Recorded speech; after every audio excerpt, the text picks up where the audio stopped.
Okay, good afternoon everybody, and thanks very much for getting in on time and organised. I like to see you like this, very quiet, very relaxed, and the boys have put a lot of work into this performance.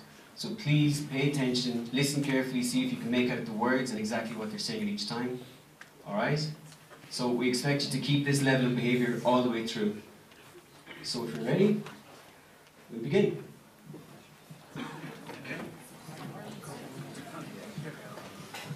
All Rome was wild with joy. Julius Caesar, having conquered his great rival Pompey, has returned in triumph, the ruler of the world.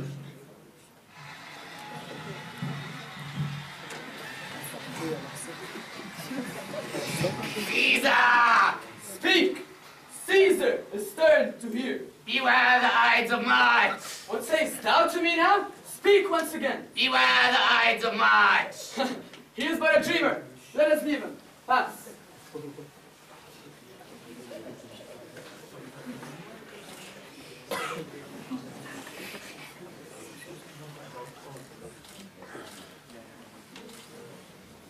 Brutus!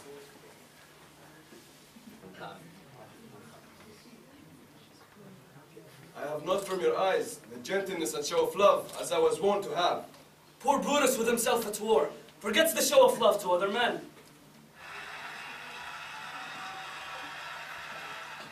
What means this shouting? I do fear the people choose Caesar for their king. I do fear it, then must I think you would not have it so. I would not, Cassius, yet I love him well. Why, man? Does he bestride in our world like a colossus, and we petty men that walk under his huge legs, and peep about to find ourselves dishonorable graves? What should be in that Caesar? Why should his name be sounded more than yours? Caesar is returning.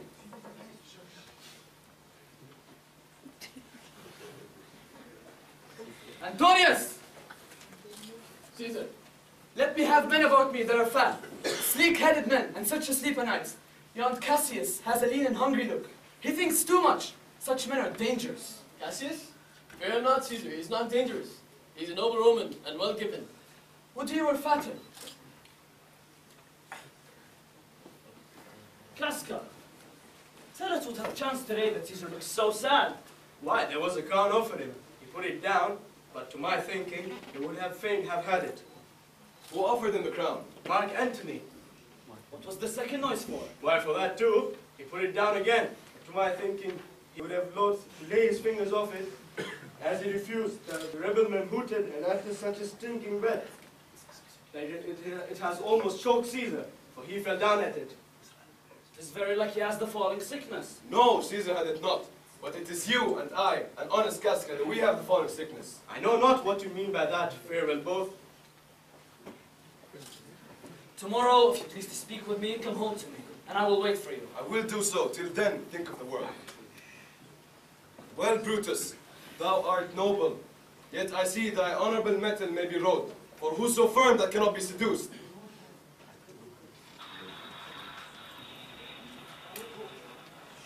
Who goes there? A Roman. Casca by your voice. Cassius, what night is this? Whoever knew the heaven menaced so? Those that have known the earth so full of faults. They say the senators tomorrow mean to establish Caesar as a king. I know what I will wear this dagger then. Cassius from bondage will deliver Cassius. So will I. Stand close a while. This Cinna, he's a friend. Oh, Cassius, if you could but win the noble Munster party. Dear Cinna, take this paper and throw it at his window. 3 parts of him is already ours, and the next man upon entire yields him ours.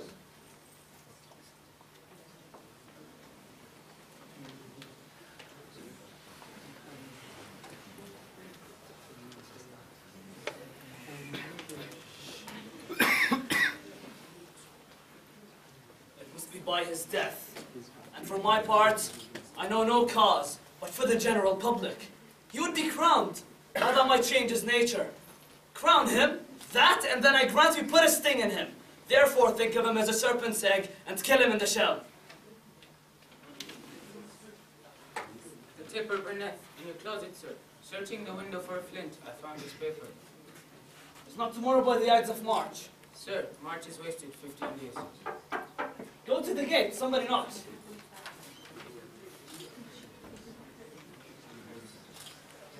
Brutus, thou sleepst.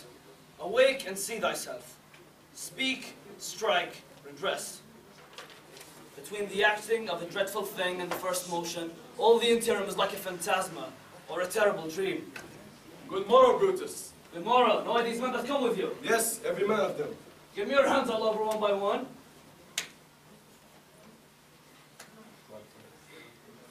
Shall no man else be touched but only Caesar?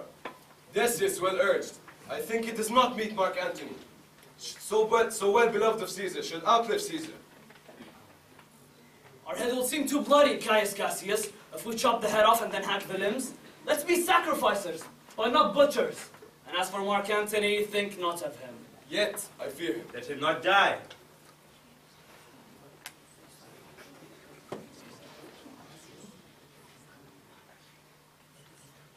But it is doubtful yet whether Caesar will come today or no, for his superstitious grown aflame. Fear not that, for I shall oversway him, and I shall bring him to the capital. 'Tis time to part.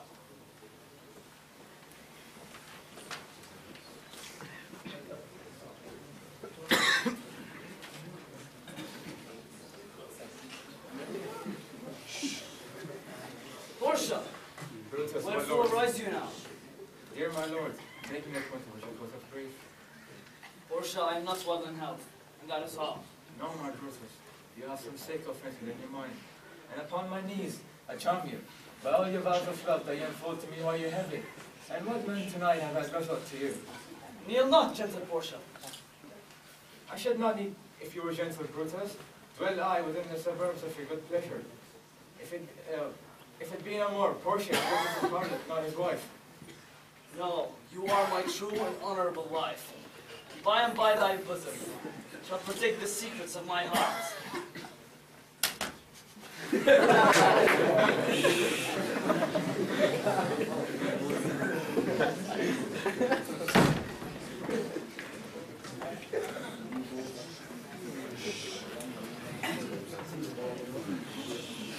What mean you, Caesar? You should not say out of this house things. Caesar shall forth. I never stood on ceremonies, yet now they fright me. There's one within, becomes most horrid sights. These predictions are to the world in general, as to Caesar. Oh, Caesar, when beggars die, there are no combat seen. Heavens themselves blaze upon death of princes. Calpurnia, cowards die many times before their deaths. The valiant never taste of death, but once. Alas, my lord, your wisdom is consumed with confidence. Call it my fear that keeps you in the house and not yours. For thy humor, Calpurnia, I will stay at home. Caesar, all hail! Decius, you come in very happy time to bear my greetings to the Senate, and tell them I will not come. Most mighty Caesar, let me know some cause. The cause is in my will. I will not come. That is enough to satisfy the Senate. But because I love you, I will tell you. Calpurnia here, my wife, dreamed tonight. She saw a statue, which like a fountain within 100 spouts, did run pure blood, and many lusty Romans came, smiling, and did bathe their hands in it. The stream is all misinterpreted. It signifies that from you, great Rome shall suck reviving blood. And this way you have so well expanded it. And know it now. The Senate has chosen this day to give the crown to you, most mighty Caesar. And if you shall send them word that you shall not come, their minds may change. How foolish do your fears seem now, Calpurnia? I will go.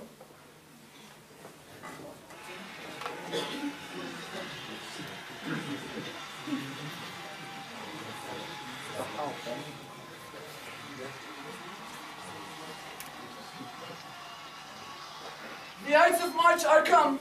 Hey, Caesar, but not gone. I wish your enterprise today may thrive. Brutus, I feel our purpose is covered. What should be done? Cassius, be constant. But please let us speak not of our purpose. For look, he smiles, and Caesar does not change. Casca, you're the first that raise your hands. Most high, most mighty. Oh, Caesar! Caesar, pardon Caesar.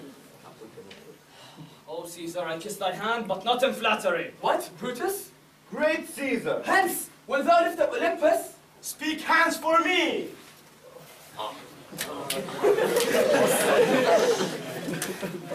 Et tu, Brute?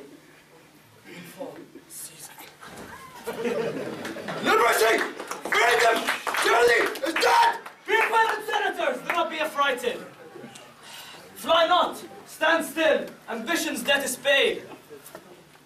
Let us all go, and even to the marketplace. Let's all cry, peace, freedom, and liberty. Where is Mark Antony? Welcome, Mark Antony.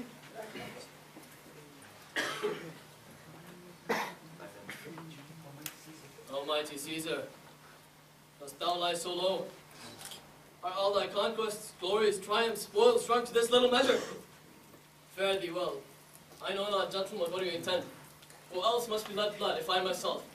There is no hour so fit as Caesar's death's hour. O Antony, beg not your death of us.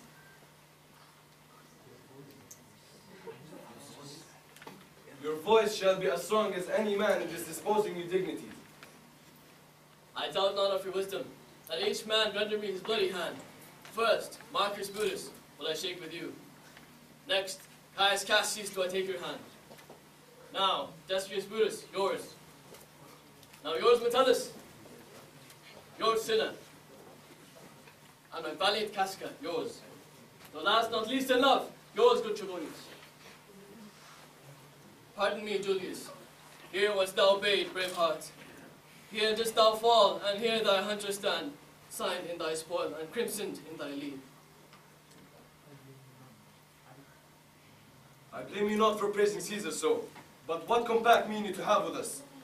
Will you be pricked in number of our friends, or shall we honor not depend on you? Therefore I took your hands, but was indeed straight from the point by looking down at Caesar. Friends, am I with you all and love you all upon this hope, that you shall give me reasons why and wherein Caesar was dangerous. Oh, Antony, our reasons are so full of good regard, that if for you, the son of Caesar, you should be satisfied. That's all I seek, and I'm moreover a suitor, that I may produce his body to the marketplace, and in the pulpit, as becomes a friend, speak in the order of his funeral. I will myself into the pulpit first, and explain the reason for our Caesar's death. I know not what may fall, I like it not.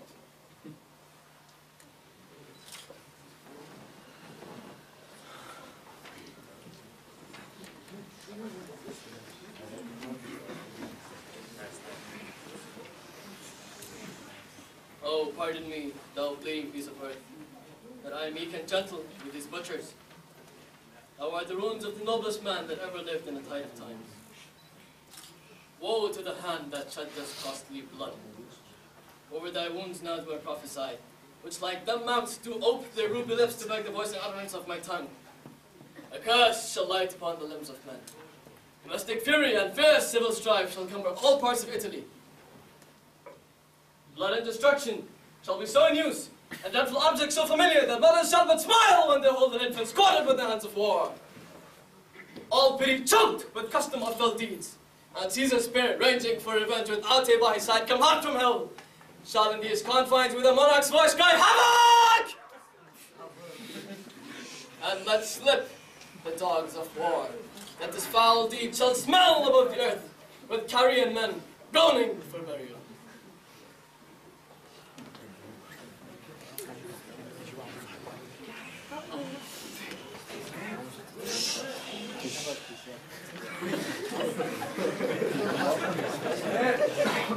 We will be satisfied. Let us be satisfied. Romans, countrymen and lovers, hear me for my cause. Believe me for mine honor, and have respect to mine honor for that you may believe. If there be any in this assembly, any dear friend of Caesar's, to this I say that my love for Caesar was no less than yours. And if that friend may ask why I rose against Caesar, this is my answer. Not that I loved Caesar less, but that I loved Rome more. As Caesar loved me, I weep for him. As he was valiant, I honor him. But as he was ambitious, I slew him.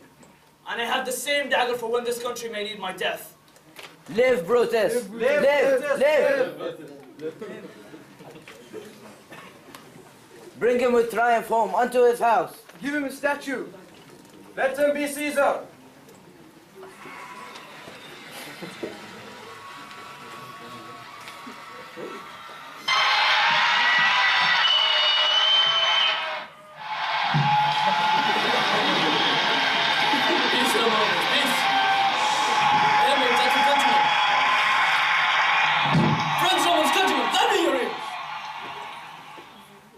I come to bury Caesar, not to praise him. The evil that men do lives after them, the good is after interred with their bones, so let it be with Caesar. The noble Brutus hath told you Caesar was ambitious. If it was so, it was a grievous fault, and grievously hath Caesar answered it. Here, under leave of Brutus and the rest, for Brutus is an honourable man, so are they all honourable men. Come I to speak in Caesar's funeral. He was my friend, faithful and just to me. But Brutus says he was ambitious, and Brutus is an honourable man. He had brought many captives to Rome, whose ransoms did the general coffers fill. Did this in Caesar seem ambitious? Yet, Brutus says he was ambitious, and Brutus is an honourable man. When that the poor have cried, Caesar hath wept. Ambition should be made of sterner stuff. Yet, Brutus says he was ambitious, and Brutus is an honourable man. You all did see that on the Lupercal, I thrice presented him a kingly crown, which he did thrice refuse. Was this ambition? Yet, Brutus says he was ambitious, and sure he's an honourable man. I speak not to disprove what Brutus spoke, but here I am to speak what I do know. You all did love him once, not without cause. What cause withholds you then to mourn for him? O judgment, thou art fled to brutish beasts, and men have lost their reason. Bear with me. My heart is in the coffin there with Caesar, and I must pause till I come back to him. Methinks there is much reason in his sayings. Caesar has had great wrong. I fear there will come a worse. There's not a nobler man in Rome than Antony. If you have tears, prepare to shed them now. Look, in this place ran Cassius' dagger through. See what a rent the envious Casca made. Through this, the well-beloved Brutus stabbed.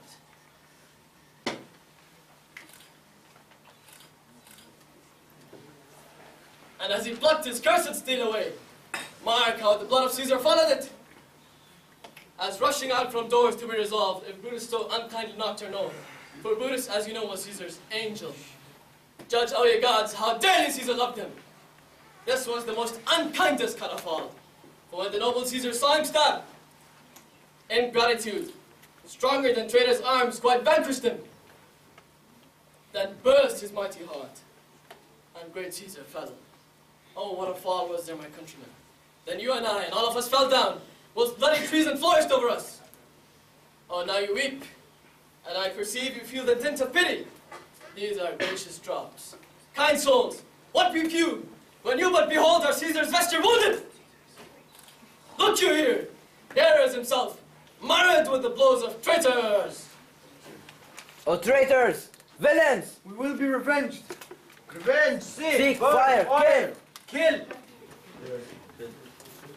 Now let it work. Mischief, thou art afoot. Take thou what course thou wilt.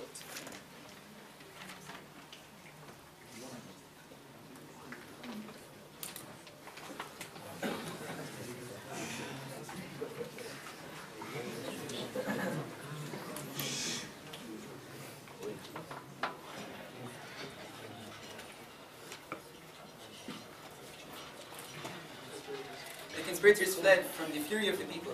Anyone against whom there was the smallest suspicion was ruthlessly put to death by Mark Antony and Octavius, Caesar's nephew and heir to his name. Brutus and Cassius fled to Asia, where they gathered an army to march against Mark Antony and Octavius. But all was not well between friends. Brutus accused Cassius of taking bribes.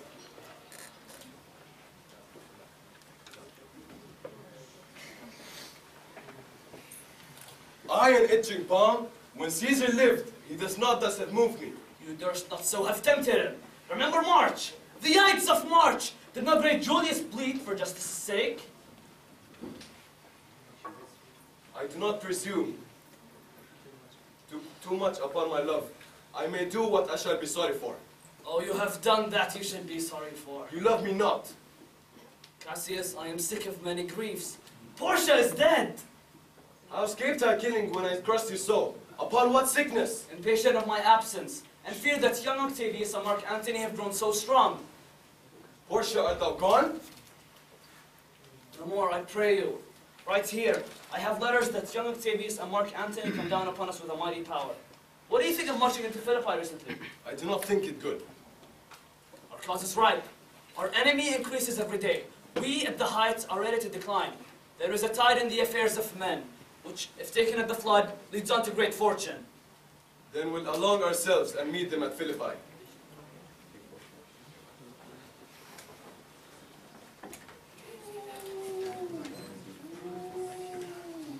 Huh? Who comes there? Speak to me what thou art! Thy evil spirit, Brutus. What comes to you now? To tell thee, thou shalt see me at Philippi. And I shall see you again. I.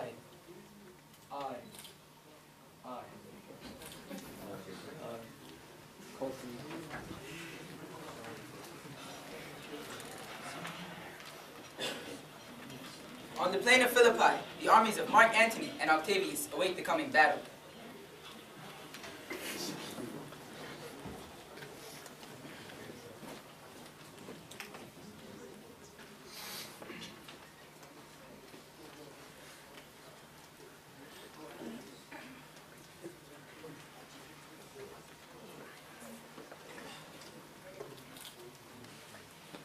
Octavius, leader, battle softly on upon the left-hand side of the even field. Upon the right hand, and keep thou the left. Why do you crush me? I do not cross you, but I will do so.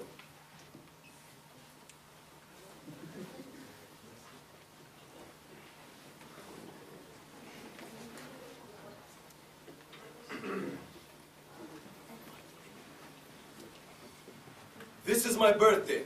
As this very day Cassius was born. Against my will am I compelled to set upon all these battles. Now, honorable Brutus, are you content to be led in triumph against the Romans and march them at Philippi and march them in the streets of Rome? No, Cassius, no.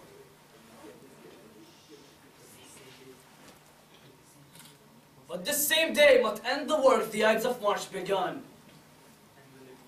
And whether I shall see thee again, I know not. Forever and forever, farewell, Cassius. If I shall see you again, I shall but smile. If not, then this parting has been well made. Forever and forever, Brutus. If we do meet again, we'll smile indeed. If not, it's true. This parting was well made.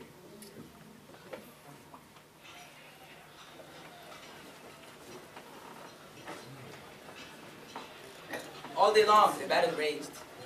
At last, when the sun went down, Antony and Octavius were victorious.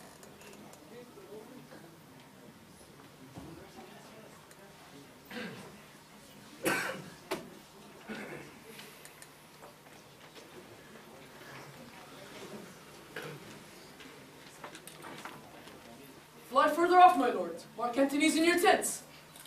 This day I breathed first, and as I did, I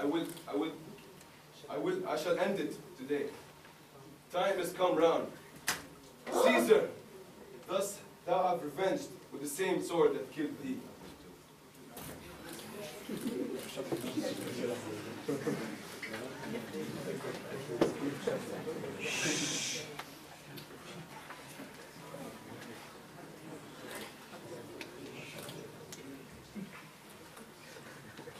Oh, Julius Caesar, the last of all the Romans! I fear thee well. Friends, I owe more tears to this dead man than you shall ever see me pay. I shall find time, Cassius. I shall find time. Our enemy have beat us to the pit. It is more worthy for us to leap in ourselves than to wait until they push us. I know my hour is come.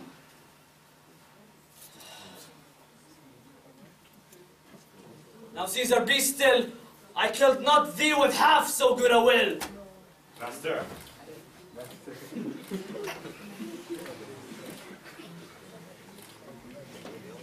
Thy master shall.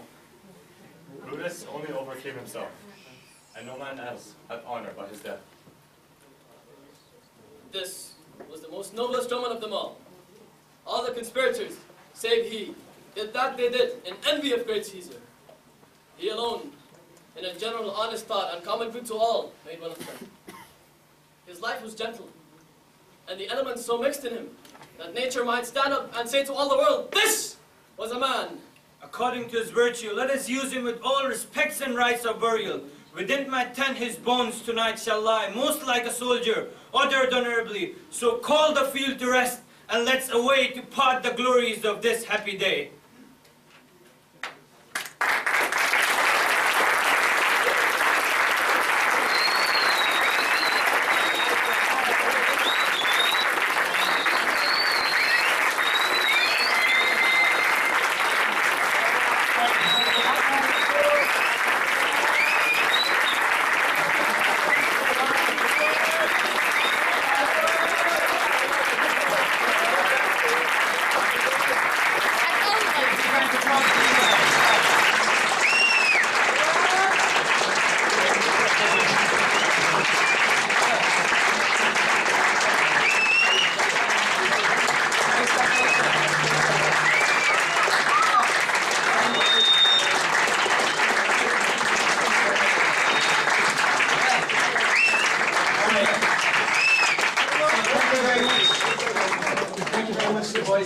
An amazing performance. I think you agreed. You did Shakespeare justice today. So well done for organising yourselves, learning your lines, getting yourselves together. As you can see, we did it today with a bit of a local flavour as well, with our slightly abridged version. So well done to everybody involved, especially your director, Abdullah Nasser, your assistant director, Hassan, and all the boys who took part. So another big round of applause for them.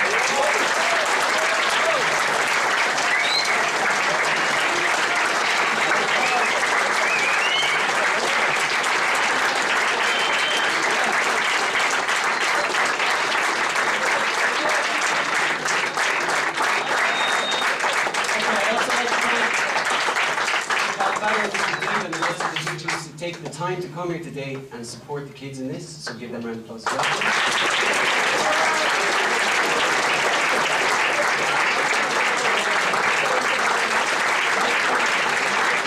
last but not least, the purpose of this whole thing was to put on a performance for you so that you could see how Shakespeare works, to appreciate it as a play, and to understand that it's not just a book or something that you have to do in class, it's something that you can enjoy and relate to. So finally, for yourselves, you've been a fantastic audience.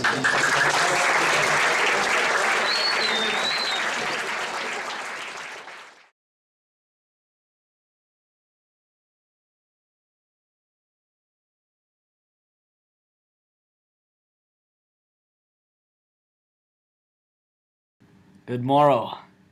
Thanks for watching the play's video. Click here for the bloopers. Right there.